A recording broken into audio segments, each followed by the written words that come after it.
ஊழல் முறைகேடு வழக்கில் முன்னாள் அமைச்சர் எஸ்பி வேலுமணியின் பெயர் சேர்க்கப்பட்டிருக்கிறது. முழு விவரங்களை எமது செய்தியாளர் ராம்ஜியிடம் கேட்கலாம். வணக்கம் ராம்ஜி, விவரங்கள் என்ன?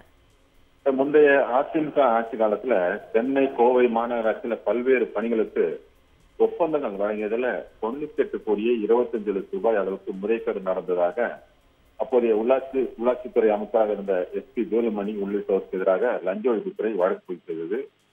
எஸ்பி வேலுமணிக்கு எதிராக ஆதாரங்கள் என கூறி அவருக்கு எதிரான வழக்கை ரத்து செய்த சென்னை உயர்நீதிமன்ற 2 நீதிபதிகள் அமர்வு ஆதாரங்களை சேகரித்தால் அவருக்கு எதிராக மீண்டும் வழக்கு தொடரலாம் எனவும் நீதிமன்றம் அந்த உத்தரவுல தெரிவித்திருந்தார்கள் கடந்த முறை.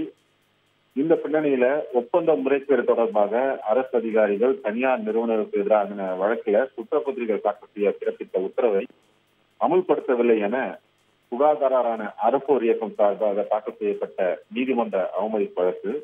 இந்த வழக்கு இந்த நீதிபதி ஆனந்த வெங்கடேஷ் முன்பு இந்த விசாரணைக்கு வந்தது.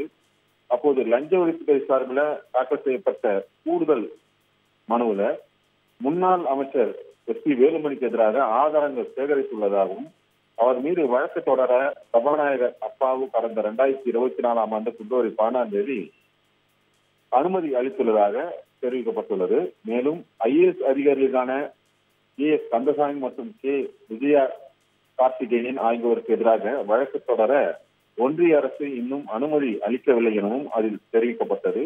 இந்த நீதிமன்ற அவமதிப்பு வழக்கு விசாரணை செப்டம்பர் 14 என்று தள்ளி வைத்திருக்காங்க. தகவல்களுக்கு நன்றி ராம்ஜி.